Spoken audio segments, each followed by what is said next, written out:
बहुत ही बेहतरीन Monday night raw हमें देखने को मिली है भाई। और मंडे नाइट रॉ की जो स्टार्टिंग करते हैं वो करते हैं Drew McIntyre the Scottish warrior एक प्रोमो कट के साथ, जिसमें वो ये कहते हैं कि मैं जब बैड ब्लड के बाद अपने घर गया था तो तुम लोगों ने यही सोचा कि मैं रिकवर कर रहा था, लेकिन मैंने तुम्हें नहीं बताया कि मैं वहां पर क्यों गया था। मैं अपने घर पर था क्योंकि मेरा एक फैमिली मेंबर जो है वो इस दुनिया को छोड़कर चला गया, जिस वजह से मैं वहां पर गया था अपने घर। और किसी ने भी किसी भी इस लॉकर रूम में किसी ने भी एक बार भी मुझसे फोन करके ये नहीं पूछा, एक भी कॉल नहीं आया, ना कोई मैसेज की मैं क्या कर रहा हूं, मैं कहां पर हूं, मैं किस लिए यहां पर हूं, लेकिन नहीं, किसी का भी जवाब नहीं आया। क्यों? मुझे हमेशा कहा जाता है कि ये लोग मेरे परिवार है, मैं अपने परिवार को छोड़कर इनके साथ रहता हूं, हमेशा WWE लॉकर रूम में रहता हूं, मेरे भाई बहन है, ये सब ऐसा कहा जाता है, लेकिन नहीं, ऐसा नहीं है। अगर मेरे भाई हैं तो स्कॉटलैंड में मेरा भाई बैठा है, वो कभी भी मुझे धोखा देके अपने एक टाइटल के लिए ऊपर नहीं जाना चाहेगा, लेकिन जे सैमी जिमी ऊसो ऐसा करेंगे, वो हमेशा धोखा देंगे। और इसलिए मुझे किसी की अब कोई परवाह नहीं है। और तुम लोग हमेशा इन्हें हीट करते हो, ये जो घटिया चीज है तुम करते हो, तुम फैंस इन्हें ऊपर चढ़ाते हो, तो करो, तुम्हें जिसको चीयर करना है, क्योंकि तुम हमेशा गलत बंदे को ही चीयर करोगे। तुम इस इंडस्ट्री के सबसे बड़े विलन्स को अप्रिशिएट करोगे। रोमन रेंस और सीएम पंक है इस WWE कंपनी के असली विलन, और इसलिए अब मुझे कोई फर्क नहीं पड़ता है, मैं किसी के लिए अब कुछ भी नहीं करने वाला हूं। मैं सिर्फ अपने लिए चीजें करूंगा, सिर्फ अपने लिए, और उसके लिए मैं कुछ भी करूंगा जो मुझे चाहिए। जिसके बाद यहाँ पर सैमी ज़ेन आ जाते हैं और वो कहते हैं कि देख भाई, मैं समझ सकता हूँ तेरे ऊपर क्या बीत रही होगी, क्योंकि मुझे नहीं पता था इस सब चीजों के बारे में, तेरे साथ क्या हुआ है, तू घर क्यों गया था। मुझे लगा हम सबको ये जैसा लग रहा था, पूरे अरीना को, सबको, कि तू बैड ब्लड के बाद रिकवर करने गया है। लेकिन ठीक है, उसके लिए मैं माफी चाहूंगा, लेकिन मैं तुझे यहाँ पर सच्चाई बताने आया हूँ। तुझे लगता है कि सिर्फ चीजें तेरे अराउंड चलती है, सब कुछ जो है सिर्फ तेरे लिए होता है, लेकिन नहीं। जो चीजें तूने अभी कही कि अपने परिवार से दूर रहना, मौके ना मिलना, तो तू 17 साल से यहाँ पर है, लेकिन मैं पिछले 22 साल से यहाँ पर हूँ, और मैंने भी ये सारी चीजें सही हैं, अपने परिवार से दूर रहा हूँ, फेयरवेल्स मिस किए हैं, पार्टीज मिस की हैं, बर्थडेज मिस किए हैं, लेकिन मैं हमेशा ये करता रहूंगा। और मैं करता हूँ क्योंकि मैंने अपने लिए ये चूज किया है, हमने अपने लिए यही रास्ता चूज किया है, क्योंकि हम WWE सुपरस्टार्स हैं, और हम WWE सुपरस्टार्स हैं, इस बात के लिए हम लकी हैं। ऐसी चीजें जो है हर किसी को नहीं मिलती हैं, ये सब चीजें। और जो तू अभी यहाँ पर अरीना में बैठे हुए हर एक फैन को गाली दे रहा है, टीवी पर बैठे हुए लोगों को, तो सुन, इन्हीं की वजह से आज तू यहाँ पर खड़ा है, इतना बड़ा सुपरस्टार है, वरना तू नहीं होता। इसीलिए इन चीजों की इज्जत करना सीख, हमेशा चीजें तेरे अराउंड नहीं चलती। और सैमी ज़ेन आखिर में ये कहते हैं कि तूने जो है ब्लड लाइन को टारगेट बनाया है, जिमी को, जे को, तो सुन, वो मेरी फैमिली है और मैं भी तेरा टारगेट हूँ, तो मतलब मैं भी तुझसे लड़ूंगा। सैटरडे नाइट मेन इवेंट में शायद हमारी चीजें अधूरी रह चुकी है, तो आज रात मैं अभी के अभी तुझसे लड़ना चाहता हूँ, ये हो जाए। और ड्रू मैकिंटायर ये कहते हैं कि समझाते हैं एक्चुअल में सैमी को कि देख, तू ही एक इकलौता बंदा है पूरी ब्लड लाइन में, मैं जिसकी थोड़ी बहुत परवाह करता हूँ, तो मैं नहीं चाहता हूँ कि तू मुझसे फिर से लड़े, क्योंकि तू जानता है नतीजा क्या होने वाला है। तू कभी भी मुझे नहीं हरा पाया है आज तक, और ना ही कभी हरा पाएगा, फिर भी तू ये फाइट क्यों चाहता है? तू जो है अभी भी मेडिकली क्लियर नहीं है लड़ने के लिए, तू इंजर्ड है, लेकिन फिर भी तू लड़ना चाहता है। मैंने देखा था पीछे तेरी फैमिली है, तो जा उनके साथ जाकर चिल कर, घर पे आराम कर, उसके बाद यहाँ पर आना, फिर मुझसे लड़। जिसके बाद सैमी ज़ेन कहते हैं कि हाँ ये तो बातें तू सही कह रहा है, मुझे जाना चाहिए, लेकिन मैं वो सब करने से ज्यादा यहाँ पर इस चीज में ज्यादा इन्वेस्टेड। इसके बाद यहाँ पर सैमी ज़ेन जो है अटैक कर देते हैं ड्रू मैकिंटायर के ऊपर। ड्रू मैकिंटायर पलटवार करते हैं, ग्लासगो किस हिट करते हैं, उसके बाद क्लेमोर के लिए जाने वाले होते हैं, लेकिन तभी यहाँ पर हीट एनर्जी के साथ जे ऊसो आ जाते हैं बचाने के लिए सैमी ज़ेन, और फिर एक सुपर किक लगाते हैं। उसके बाद सैमी ज़ेन और जे ऊसो मिलकर एक क्लोज लाइन हिट करते हैं, जिससे ड्रू मैकिंटायर बाहर चले जाते हैं रिंग से। इस तरीके से हमें मंडे नाइट रॉ की शुरुआत देखने को मिलती है, ड्रू मैकिंटायर, सैमी ज़ेन और जे ऊसो के साथ, इस बेहतरीन प्रोमो कट के साथ, जो कि काफी हार्ट टचिंग था, रिलेटेबल था, और भाई बहुत सारी चीजें, मतलब भाई बहुत ही अमेजिंग स्टार्ट हमें देखने को मिलती है मंडे नाइट रॉ की। वेल, इसके बाद बैक स्टेज में पिछले हफ्ते कायरी सेन के ऊपर अटैक हुआ था, जिस वजह से वो टूर्नामेंट से बाहर हो चुकी है, तो एडम पियर्स से बात करने आते हैं PFC, प्योर फ्यूजन कलेक्टिव, और वो कहते हैं कि हमें डाल दो उस टूर्नामेंट में। तो एडम पियर्स कहते हैं कि नहीं, तुम्ही ने उनके ऊपर अटैक किया और तुम्हें डाल दो, ये कहाँ का न्याय है, तो मैं ईओ स्काई को डाल रहा हूँ उस टूर्नामेंट में। जिसके बाद शो के ऊपर triple threat women's intercontinental championship tournament का मैच होता है, Iyo Sky versus Natalya versus Alba Fyre, जो कि काफी अच्छा मैच हमें देखने को मिलता है। ईओ स्काई के बेहतरीन मूव्स हमें देखने को मिलते हैं, हाई फ्लाइंग, और नटालिया इसमें भाई एक बार दोनों के ऊपर वो बॉस्टन क्रैब भी हिट कर देती है, लेकिन एंड में ईओ स्काई टॉप रोप पर चढ़ती है, लेकिन वहां पर नटालिया जाती है और वो अल्बा फायर को सुप्लेक्स हिट कर देती है। जिसके बाद ईओ स्काई अपना मूल सॉल्ट फिनिशर हिट करती है नटालिया के ऊपर, काफी चीज जल्दी होती है, और पिन होता है 1-2-3, और इस मैच को जीत जाती है। ईओ स्काई एडवांटेज में आगे चली जाती है इस टूर्नामेंट में, और इसी के साथ हमें जो है चारों सेमीफाइनलिस्ट मिल चुके हैं, जिसमें भाई अगर इन चारों को देखा जाए तो या तो डकोटा काई या फिर इयो स्काई में से कोई एक जीतना चाहिए। इयो स्काई ने भाई काफी कुछ कर लिया है, अगर मैं किसी को पिक करना चाहूँ तो डकोटा काई को भाई कुछ ना कुछ तो मिलना चाहिए। मतलब जब से वो मेन रोस्टर पाई है भाई उन्हें कोई भी टाइटल नहीं मिला है। टैग टाइटल्स का क्या है भाई, उनकी तो कोई औकात ही नहीं है। लेकिन देखते हैं भाई कौन जीतता है इस इंटरकॉन्टिनेंटल चैंपियनशिप को, अभी कुछ कह पाना बहुत मुश्किल है। इसके बाद शो के ऊपर चैड गेबल आते हैं क्योंकि उनका मैच होने वाला है अगेंस्ट अकीरा टोजावा। और भाई मैच स्टार्ट होता है, भाई क्या ही एक्सपेक्ट कर सकते हो। चैड गेबल स्टार्टिंग में बुरी तरीके से धोने लगता है, अकीरा टोजावा को रिंग साइड पर जाता है और ओटिस के साथ बहसबाजी करके उसे फिर से थप्पड़ मार देता है भाई ओटिस को, और फिर उसके बाद रिंग के अंदर आता है। इसी चीज का फायदा उठाता है Akira Tozawa, super kick hit करता है, टॉप रोप पर चढ़ता है, सेंटोन हिट करता है, लेकिन चैड गेबल उसे पलटवार करते हैं। उसके बाद यहाँ पर काफी ब्रूटल तरीके से एक जर्मन सुप्लेक्स, दूसरी जर्मन सुप्लेक्स, देन तीसरी जर्मन सुप्लेक्स हिट करते हैं। उसके बाद वो रुकते नहीं है, एक पावर बॉम्ब हिट करते हैं, देन उसका ट्रांजिशन करते हैं एक एंकल लॉक में, और एंकल लॉक में बुरी तरीके से फंसाते हैं भाई अकीरा टोजावा को। मतलब भाई देखकर दया आ रही थी अकीरा टोजावा के ऊपर। इसके बाद अकीरा टोजावा टैप आउट कर देते हैं, मैच खत्म हो जाता है। लेकिन उसके बाद भी यहाँ पर चैड गेबल जीत चुके हैं, लेकिन चैड गेबल एंकल लॉक को फिगर 4 एंकल लॉक में हिट कर डाल देते हैं और काफी और ज्यादा दर्द पहुंचाने की कोशिश करते हैं अकीरा टोजावा को। लेकिन ओटिस आते हैं, वो बचा लेते हैं अकीरा टोजावा को, जिसके बाद चैड गेबल अपनी अमेरिकन मेड को लेकर यहाँ से निकल लेता है क्योंकि ओटिस से पंगा फिलहाल भारी पड़ सकता है। तो भाई कुछ भी हो, लेकिन ओटिस वर्सेस चैड गेबल ये स्टोरी फिर से कंटिन्यू हो चुकी है। फिर से ये लोग ट्रैक के ऊपर वापस आ चुके हैं और फिलहाल तो अभी भी उतनी हाइप्ड अप लग रही है, तो मुझे मजा आएगा भाई इस चीज को विटनेस करके। वेल इसके बाद बैक स्टेज में जजमेंट डे होती है और इनमें भाई कुछ भी चीजें सही नहीं चल रही है। फिन बैलर और लिम मॉर्गन आपस में बिल्कुल बात नहीं कर रहे हैं। लिम मॉर्गन रखेल को कह रहे हैं कि फिन को ये बोलो, फिन जेडी को कह रहा है कि रिलीव को ये बोलो। तो भाई यहाँ पर इन चीजों से परेशान होकर डॉम ये कहता है कि तुम सब चुप करो, ये कैसा घटिया क्रिसमस तुम बनाने की कोशिश कर रहे हो। मैं एक काम करता हूँ, मैं जाकर डेमियन प्रीस्ट को हैंडल करता हूँ, मेरे पास एक प्लान है। तो फिन बैलर कहते हैं ये कैसे कुछ करेगा। लेकिन नोटिस करने लायक बात ये थी यहाँ पर कि भाई लिम मॉर्गन के कान में रखेल रॉड्रिगेज कुछ कह रही थी। तो भाई यहाँ पर कुछ भी नहीं, मुझे तो बिग बॉस वाला सिनेरियो लग रहा था। लड़ाई के बाद आपस में यहाँ वहाँ घुस के भाई कुछ भी बातें करते हैं। इसके बाद जो है बैक स्टेज में न्यू डे होती है, वहां पर डोमिनिक मिस्टीरियो जाकर उनसे बात करता है और न्यू डे सोचते हैं कि भाई ये बंदा तो हमें जरूर अप्रिशिएट करेगा, हमसे बात करेगा अच्छे से। लेकिन भाई डॉम भी इनकी बेइज्जती करके चला जाता है कि देखो बिगी मुझे ज्यादा कुछ खास पसंद नहीं है, लेकिन तुम लोगों ने जो उसके साथ किया बहुत बुरा था भाई। तो भाई सबसे ज्यादा बू जिसे मिलती है, जिसे लोग सबसे ज्यादा घटिया समझते हैं, डोमिनिक मिस्टीरियो, भाई उसने भी न्यू डे की बेइज्जती कर दी। मतलब इससे बुरा और क्या ही हो सकता है। जिसके बाद डोमिनिक मिस्टीरियो को उसका मैच मिल चुका है against Damien priest.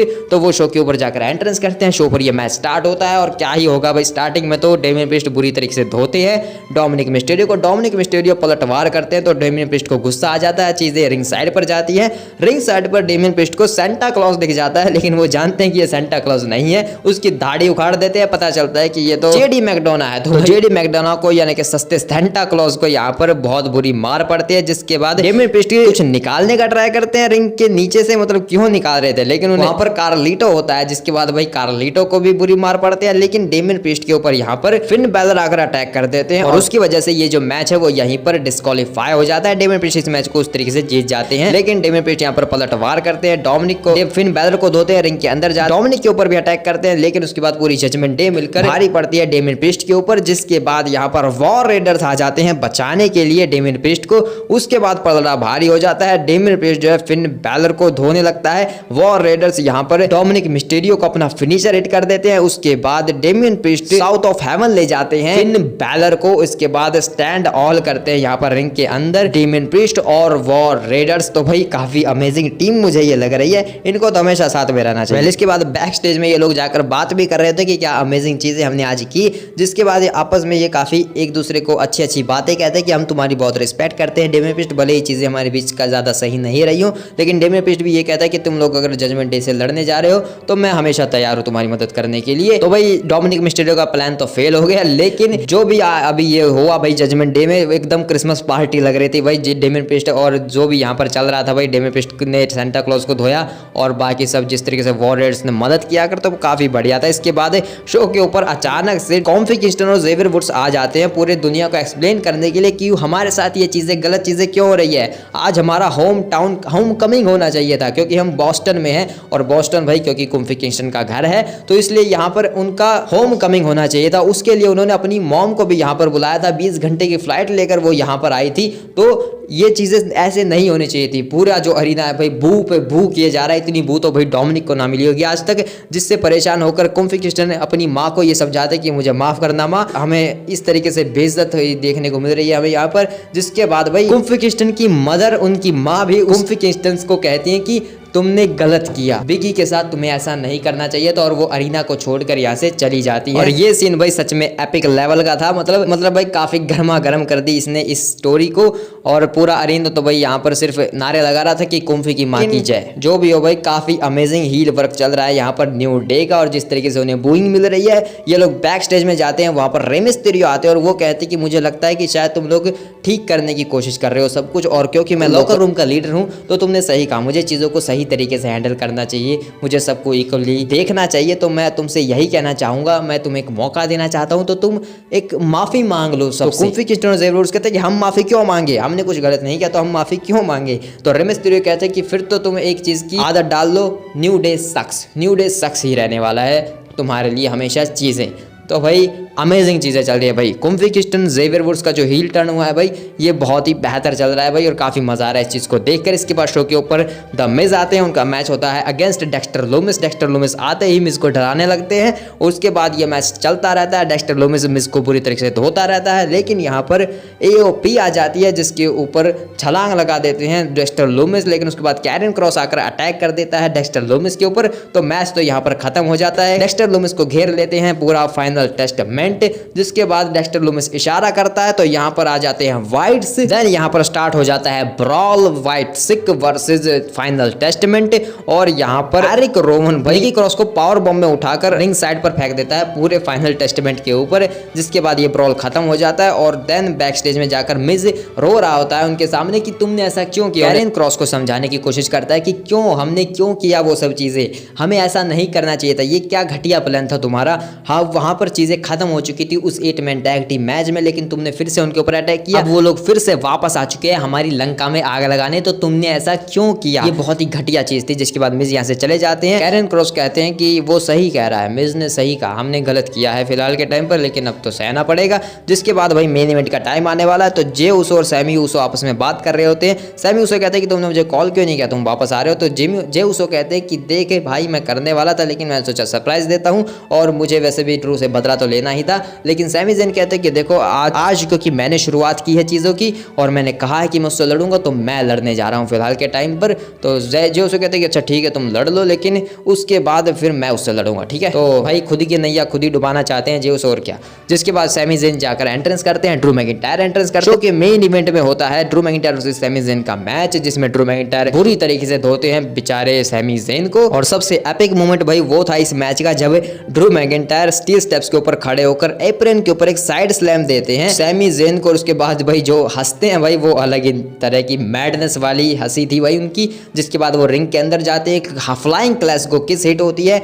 Drew McIntyre यहाँ पर क्लेमोर के लिए जाते हैं, लेकिन सैमी ज़ेन जो है पलटवार करते हैं क्लोज लाइन के साथ, हलवा किक के लिए जा रहे होते हैं, लेकिन भाई उनकी इंजर है भाई पूरी तरीके से। सैमी ज़ेन फालतू में मैच लड़ने आ गए, तो उनसे भागा नहीं गया। जिसके बाद क्लेमोर हिट होती है ड्रू मैकिंटायर की तरफ से, मैच को जीत जाते हैं पिन करके। लेकिन उसके बाद वो अटैक कर देते हैं यहाँ पर सैमी ज़ेन के ऊपर बुरी तरीके से, रेफरी को धक्का भी देते हैं। जिसके बाद यहाँ पर जे उसो फिर से बचाने आते हैं सैमी उसो। जे उसो यहाँ पर स्पीयर हिट करते हैं ड्रू मैकिंटायर के ऊपर, टॉप रोप पर चढ़ते उसो स्प्लैश के लिए, लेकिन तभी अचानक से कोई उन्हें नीचे गिरा देता है, और पता चलता है कि new blood line, bad blood line, solo की घटिया ब्लड लाइन का यहाँ पर आगमन हो चुका है। ड्रू मैकिंटायर ये चीजें देखकर यहाँ से निकल लेता है, और उसके बाद ब्लड लाइन धोने लगती है। जे उसो को समोन स्पाइक हिट करने जाते हैं, तो यहाँ पर सैमी ज़ेन आ जाता है फिर से बचाने के लिए। तो काफी गड़बड़ माहौल चल रहा था, लेकिन एंड में जेकब फाटू सैमी उसो को अपना मूल शॉट फिनिशर हिट करता है टॉप रोप से। उसके बाद सैमी उसो को लगती है एक सुमोन स्पाइक सोलो सिकोआ की तरफ से, और ब्लड लाइन स्टैंड ऑल करती है रिंग के अंदर, अपनी उला फला पहन लेते हैं सोलो सिकोआ, और इस तरह जो है आज का मंडे नाइट रॉ खत्म हो जाता है। तो भाई Drew McIntyre versus Sami Zayn का मैच काफी बढ़िया था। ड्रू मैकिंटायर ने जिस तरीके से धोया और जिस तरीके से पगलाए हुए ड्रू मैकिंटायर, तो काफी मजा आया। उसके बाद भाई जे उसो आया, लेकिन ब्लड लाइन ने उसे धो के साइड लगाया, तो ये सब काफी बढ़िया था भाई, मजा आया इस चीज को देखकर। लेकिन शो के ऊपर एक चीज और हुई थी, बैक स्टेज में गुंथर जो है लुडविग केजर से बात कर रहे थे। लुडविग केजर पूछते हैं कि आपका नेक्स्ट अपोनेंट ओपोनेंट कौन होने वाला है। तो गुंथर कहता है कि मुझे नहीं पता, एडम पेयर्स कोई लेके आएगा, तुम्हारा बताओ तुम्हारा क्या चल रहा है। तो लुडविग केजर बता दे कि मैं गया इंटरकॉन्टिनेंटल चैंपियनशिप के लिए लेकिन मैं हार गया, अब मैं दुखी हूँ। तो गुंथर उसे समझाते हैं, मोटिवेट करते हैं भाई इतने अच्छे तरीके से। भाई कोई किसी को मोटिवेट करे तो वो उठ के भाई पता नहीं कौन सी जंग जीत के आ जाएगा। तो गुंथर भाई काफी बेहतरीन तरीके से मोटिवेट करते हैं लुडविग केजर को। वो कहते हैं कि ये इमोशनल होना छोड़ और उठ, तू क्या सोचा था कि तुझे थप्पड़ मारेगा उसके बाद मैच हार जाएगा, इन सब चीज़ों से क्या होगा, कुछ नाम बना नहीं, हमारे लिए टाइटल्स जरूरी हैं, तुझे इंपीरियल में टाइटल लेकर आना है और उसके लिए तुझे स्ट्रांग होना पड़ेगा। मेरे पास ये टाइटल है, ये गोल्ड है, यही इस WWE की सबसे बड़ी चीज़ है और यही हमारे पास होना चाहिए। तो अब उठ खड़ा हो और फिर से जा वहां पर और जीत कर आओ, क्योंकि मैं जानता हूं तू कर लेगा, तू कर सकता है। तो भाई गुंथर को पूरा यकीन है कि भाई लुडविग केजर जो है इंटरकॉन्टिनेंटल चैंपियन बन सकता है। जिसके बाद लुडविग केजर भाई ऐसे ताव में आ जाता है कि हाँ भाई अब तो मैं कर ही लूंगा। तो भाई ऐसा मोटिवेशन जैसा दिया है गुंथर ने, भाई कोई किसी को दे दे तो भाई मतलब वो तो कुछ भी कर सकता है, फिर तो भाई वो वर्ल्ड चैंपियन भी बन जाएगा। क्या हो भाई लुडविग केजर खुद ही टर्न कर जाए गुंथर के ऊपर और फिर वर्ल्ड चैंपियनशिप के लिए मौका मांग ले, तो फिर वो चीज़ें भाई मैं नहीं चाहता कि ऐसी हो भाई, लेकिन एक न एक दिन तो ये होगा ही। तो भाई ये भी काफी बढ़िया मोटिवेशन स्पीच थी। लेकिन इसके बाद आर्ट्रो जो है नटालिया से बात कर रहे होते हैं बैक स्टेज में और कहते हैं कि तुम बोट हो। भाई गॉट कहना था, बोट कह दिया। वेल लेकिन यहाँ पर पीट डन आ जाते हैं, यानी कि बुच आ जाते हैं और वो कहने लगते हैं कि बार बार मुझे बुच मत बुलाया कर। नटालिया उसे डराकर भगा देती है, लेकिन पीट डन ये बोल देता है कि तू और मैं अगले हफ्ते एक रिंग में, ये ऑफिशियल है। तो ठीक है भाई, एक और मैच देखने को मिलेगा इन दोनों के बीच। लेकिन भाई सेथ रॉलिंस का इंटरव्यू लिया था जैकी रेडमोन ने, पता नहीं कब लिया था लेकिन टेलीकास्ट आज किया गया, जिसमें सेथ रॉलिंस ये कहते हैं कि मैं जो है कोशिश करता हूँ उस घटिया इंसान को अपने दिमाग से निकालने की, लेकिन नहीं हो पाता है। और जब मैंने देखा रोमन रेंस और सीएम पंक को हाथ मिलाते हुए वो वी द वंस कर रहा था, अपना गो टू स्लीप कर रहा था सीएम पंक अपनी घटिया चीजें, तो वो चीज देखकर मेरा मन कर रहा था कि मैं अपना टीवी का रिमोट जो है टीवी के ऊपर फेंक के मारूं। तो ये सब जो चीजें हैं ना जब मेरे दिमाग में चलती है तो मुझे अंदर से खाए जाती हैं। और अब जो है उसके बाद मैं समझ चुका हूँ कि चीजों को खत्म करने का वक्त आ गया है। तो इसीलिए अब ये होगा उस 7 जनवरी को, तुम देखोगे मेरा सबसे खतरनाक रूप जब मैं सीएम पंक के सामने होऊंगा। मुझे नहीं पता मैं क्या क्या वहां पर करूंगा, लेकिन तुम मेरी डरावनी चीजें वहां पर देखोगे जो मैं कभी भी किसी को नहीं दिखाना चाहता था। मैं अपने अंदर का मॉन्स्टर बाहर लेकर आऊंगा वहां पर सीएम पंक के लिए। और जब ये मैच होगा वो रेसलिंग इंडस्ट्री का सबसे बड़ा मैच होगा भाई, कंपनी का या WWE का नहीं कहते, वो कहते हैं कि रेसलिंग इंडस्ट्री का पूरा बड़ा मैच होगा भाई।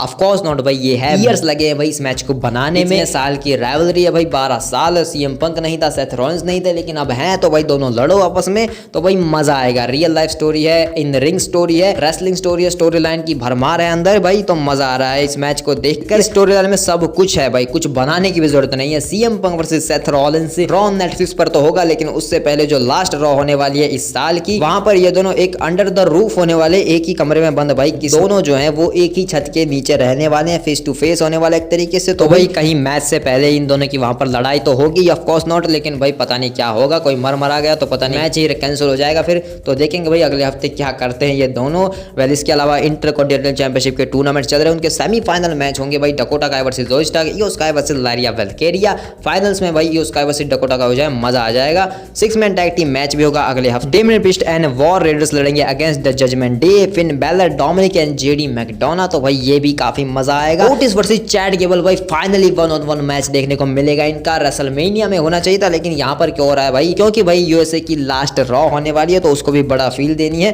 तो भाई इससे बेटर मैच कार्ड मुझे नहीं दिख सकता किसी फाइनल रॉ के लिए, यूएसए के लिए। तो भाई अच्छा है भाई, शायद वो लाइव ही होगी, क्योंकि टेप वगैरह तो मैंने अभी तक कुछ नहीं देखा। मतलब कि भाई इतने सालों से यूएसए के साथ हो तुम, तो फाइनल जो रॉ होने वाली है वो तो लाइव ही होनी चाहिए। तो अब से 10 दिन के बाद जो है रेसलमेनिया सीजन स्टार्ट होने वाला है। तो तुम्हारे थॉट्स बताओ इन सब चीजों के ऊपर। मिलते हैं किसी और वीडियो में, तब तक के लिए बाय बाय।